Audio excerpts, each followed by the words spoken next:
नमस्कार दोस्तों, Neeraj Gupta online classes में आप सभी का स्वागत है।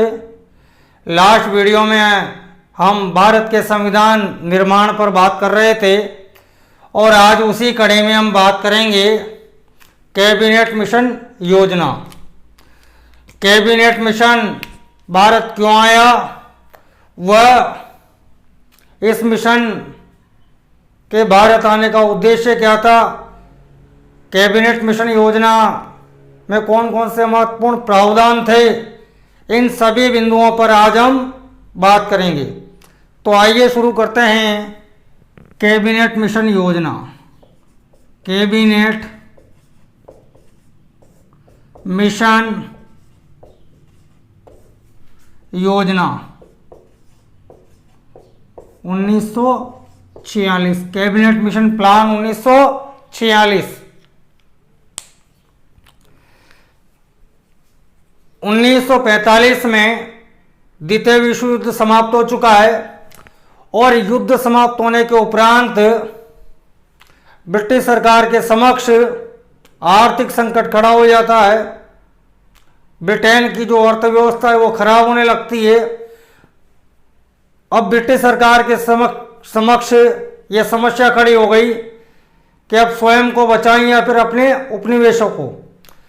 तो फिर उपनिवेशों को छोड़ने की नीति पर काम शुरू होता है और इस समय तक ब्रिटेन में एक नई सरकार आ चुकी थी।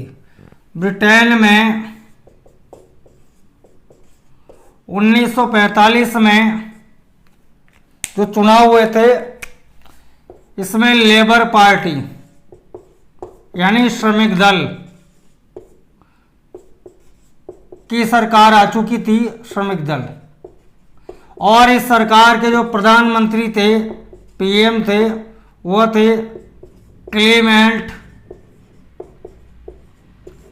एटली। इस सरकार के प्रधानमंत्री कौन थे? क्लेमेंट एटली सरकार के प्रधानमंत्री थे। और क्लेमेंट एटली की जो सरकार थी वो भारत को स्वतंत्रता देने के पक्ष में थी शुरू से ही। अब ये कैबिनेट मिशन भारत क्यों भेजा गया, तो इसके दो उद्देश्य थे। कैबिनेट मिशन के भारत आने के उद्देश्य कौन कौन से थे? एक तो पहला उद्देश्य भारतीयों को सत्ता का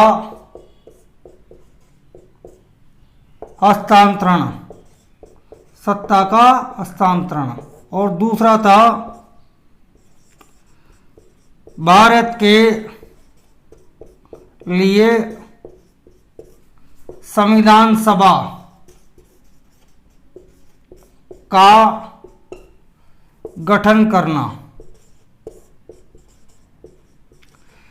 कैबिनेट मिशन के भारत आने के दो सबसे महत्वपूर्ण उद्देश्य थे।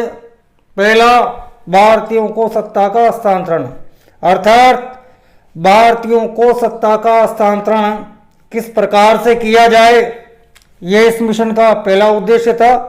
और दूसरी बात, भारत के लिए एक संविधान का निर्माण करना था और उसके लिए एक संविधान सभा का गठन कैसे किया जाए। इन दो उद्देश्यों को लेकर के कैबिनेट मिशन का गठन होता है। गठन कब होता है उसमें बात कर लेते हैं। कैबिनेट मिशन का गठन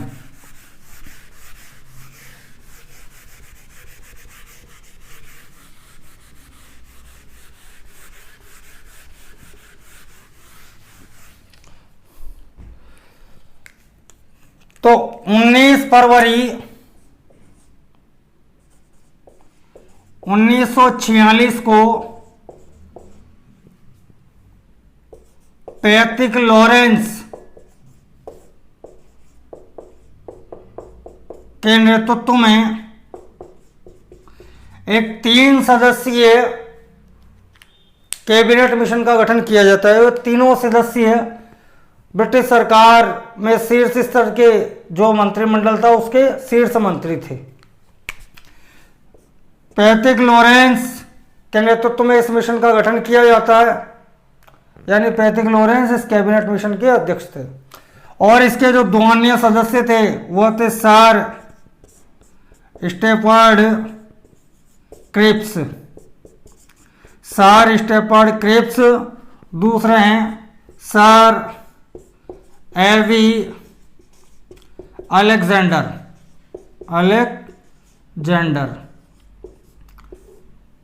ये 2 इस मिशन के अन्य सदस्य थे। और 24 मार्च 1946 को कैबिनेट मिशन भारत पहुंचता है। और भारत पहुंचकर ये मिशन भारत के 3 नेताओं के साथ वार्ताएं करता है अलग अलग, जिन्हें हम त्रिदलीय वार्ता के नाम से जानते हैं। त्रिदलीय वार्ता।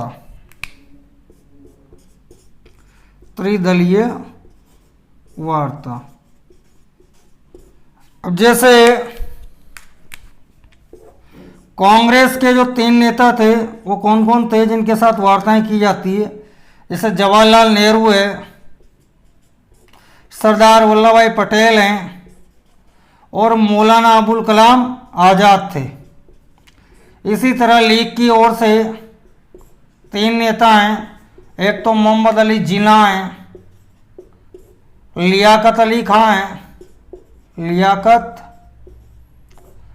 खां और तीसरे इस्माइल चंद्रीगर।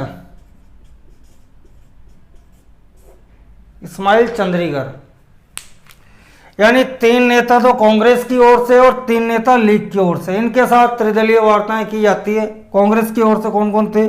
नेहरू, पटेल, आज़ाद। लीग की ओर से यानी मुस्लिम लीग की ओर से कौन थे? मोहम्मद अली जिन्ना, लियाकत अली खां, इस्माइल चंद्रीगर। ये त्रिदलीय वार्ता जो है ये विफल हो जाती है, यानी त्रिदलीय वार्ता विफल हो जाती है। इसके पश्चात कैबिनेट मिशन अपनी योजना का प्रकाशन कर देता है। अब इस कैबिनेट मिशन में कौन कौन से महत्वपूर्ण प्रावधान थे, उन प्रावधानों पर हम बात करेंगे। योजना के महत्वपूर्ण प्रावधान, कौन कौन से महत्वपूर्ण प्रावधान थे? सबसे पहला प्रावधान अखिल भारतीय संघ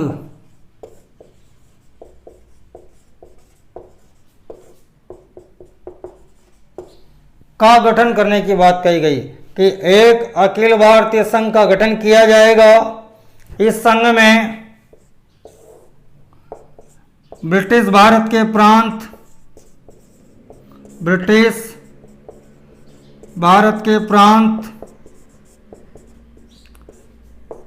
प्लस चीफ कमिश्नरी प्रांत प्लस देशी रियासतें सम्मिलित होंगी। देशी रियासतें, इनका सम्मिलित होना बनाया गया। अब यहां पे आप ये देखिए कि ब्रिटिश भारत के प्रांत और चीफ कमिश्नरी प्रांतों का इस संघ में मिलना अनिवार्य था, जबकि देशी रियासतों का इस संघ में मिलना ऐच्छिक था, यानी ये अनिवार्य नहीं था, ऐच्छिक था, अनिवार्य नहीं था। और मान लीजिए कोई देशी रियासत यदि अपना स्वतंत्र अस्तित्व बनाए रखना चाहती है तो उस देशी रियासत का अस्तित्व शेष भारत संघ के बराबर माना जाएगा। यह भी इसके अंतर्गत प्रावधान किया गया। दूसरा प्रावधान, केंद्र सरकार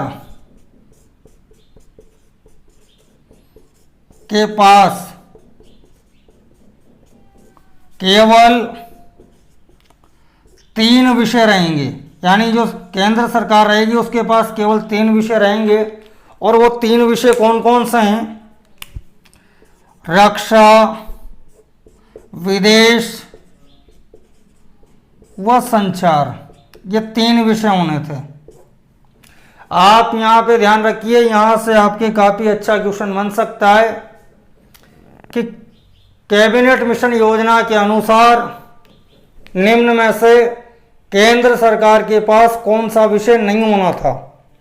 तो रक्षा, विदेश व संचार 3 विषय होने थे। ध्यान रखना, गृह व वित्त केंद्र सरकार के पास नहीं होना था, इसको ध्यान रखना आप, क्योंकि जब भी यहाँ से क्वेश्चन बनेगा गृह वित्त जरूर डालेगा ऑप्शन में।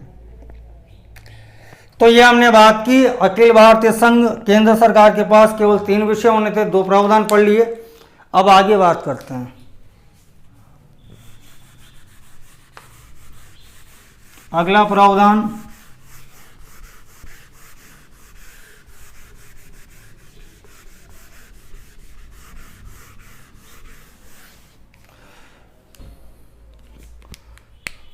तीसरा, प्रांतों का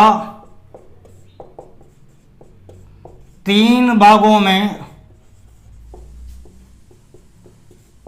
वर्गीकरण। यानी जो भारत के जो प्रांत थे उस समय कुल 11 प्रांत थे, उनका 3 पार्टों में वर्गीकरण किया गया।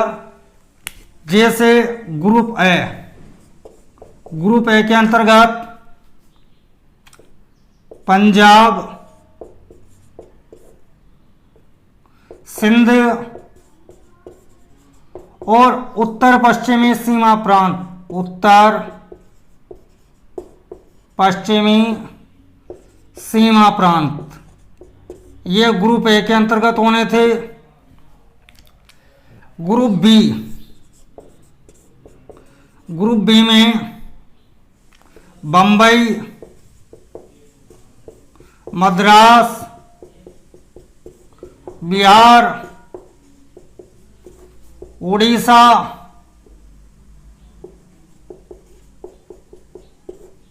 संयुक्त प्रांत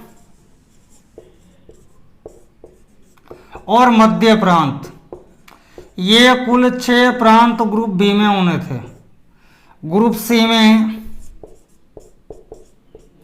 असम और बंगाल प्रांत होना था। ग्रुप सी में कौन कौन से प्रांत होने थे? असम व बंगाल। कैबिनेट मिशन योजना के अनुसार भारत के जो कुल 11 प्रांत थे उन्हें 3 भागों में विभाजित किया गया।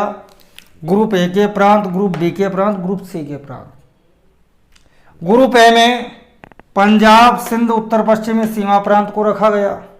ग्रुप बी में बंबई, मद्रास, बिहार, उड़ीसा, संयुक्त प्रांत, मध्य प्रांत, ये कुल 6 प्रांत ग्रुप बी में रखे गए। ग्रुप सी में असम और बंगाल को रखा गया। तो यहाँ से भी आपके कभी भी यूपीएससी या आरएस वगैरह में काफ़ी अच्छा क्वेश्चन बन सकता है कि निम्न में से कैबिनेट मिशन योजना के अनुसार कौन सा प्रांत ग्रुप बी में सम्मिलित नहीं था या सम्मिलित था, ग्रुप ए में सम्मिलित था या नहीं था। इस प्रकार का क्वेश्चन यहाँ से आपके बन सकता है, ध्यान रखना आप इनको। इसके बाद हम आगे बात करते हैं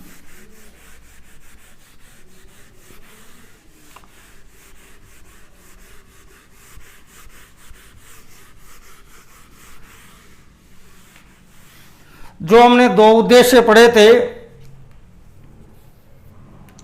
उसके तहत भारत के चौथा, भारत के संविधान निर्माण के लिए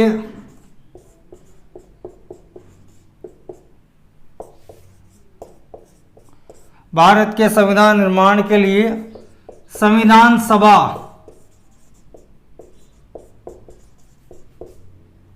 सभा का गठन, भारत के संविधान निर्माण के लिए संविधान सभा का गठन, संविधान सभा का गठन किया जाना था। और संविधान सभा में जो सदस्य संख्या है वो 389 निर्धारित की गई, यानी 389 सदस्य होने थे संविधान सभा में। अब 389 क्यों होने थे? क्योंकि इस समय भारत की जो जनसंख्या थी वो 40 करोड़ थी लगभग। भारत की जनसंख्या कितनी थी? लगभग 40 करोड़। और प्रति 10 लाख की जनसंख्या पर एक सदस्य लेने का नियम अपनाया गया। अर्थात संविधान सभा का एक सदस्य कम से कम 10 लाख लोगों के प्रतिनिधित्व करने वाला होना चाहिए, यह निर्धारित किया गया था। इस वजह से यह सदस्य संख्या 389 रखी गई। अब 389 में से 11 ब्रिटिश प्रांतों से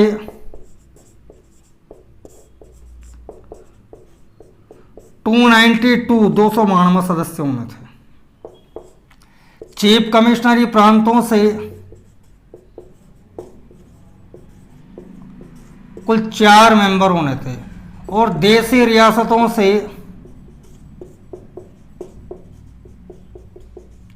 93 मेंबर होने थे। अब ये जो 4 चीफ कमिश्नरी प्रांत थे वो कौन कौन से थे? एक तो दिल्ली था, दूसरा अजमेर मेरवाड़ा,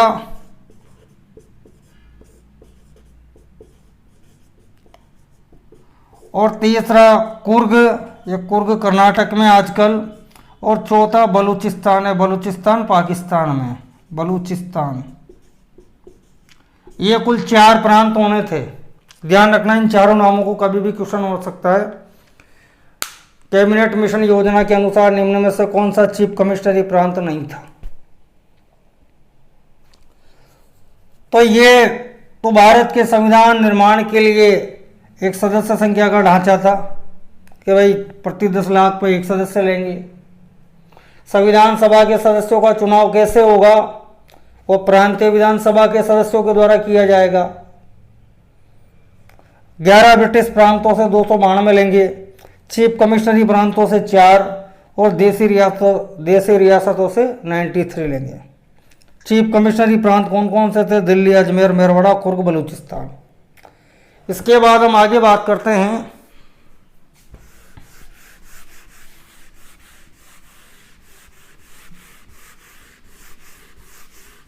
जो दूसरा उद्देश्य हमने पढ़ा था वो था भारतीयों को सत्ता का हस्तांतरण। तो इस योजना में जो 5वां बिंदु था वह यह था कि एक अंतरिम सरकार का गठन किया जाएगा। अंतरिम सरकार का गठन किया जाएगा और इस अंतरिम सरकार में कांग्रेस से, अंतरिम सरकार में कुल 14 मंत्री होने थे भाई, कुल 14 मंत्री इस अंतरिम सरकार में होने थे और कांग्रेस से 6 मंत्री होने थे। कांग्रेस से कितने होने थे? 6। लीग से यानी मुस्लिम लीग से 5, एक सिख, एक ईसाई और एक पारसी मेंबर होना था। अंतरिम सरकार में कुल 14 मंत्री होने थे जिसमें कांग्रेस से 6 मंत्री होने थे, लीग से 5, एक सिख, एक ईसाई, एक पारसी। यहाँ पे आप ध्यान रखना एंग्लो इंडियन का प्रावधान नहीं किया गया था, इस बात को आप ध्यान रखना, एंग्लो इंडियन का प्रावधान नहीं किया गया था। तो ये हमने पूरी कैबिनेट मिशन योजना पर बात कर ली है। आप यहाँ पे ये भी इस बात को भी ध्यान रखें कि कैबिनेट मिशन योजना में भारत विभाजन का उल्लेख नहीं मिलता है। कैबिनेट मिशन योजना में भारत विभाजन का उल्लेख नहीं है, इस बात को भी आप ध्यान रखें। और ये वीडियो आपको कैसा लगा आप कमेंट बॉक्स में ज़रूर बताएं। इस चैनल को ज़्यादा से ज़्यादा लाइक करें, शेयर करें, वो चैनल को सब्सक्राइब करें। धन्यवाद।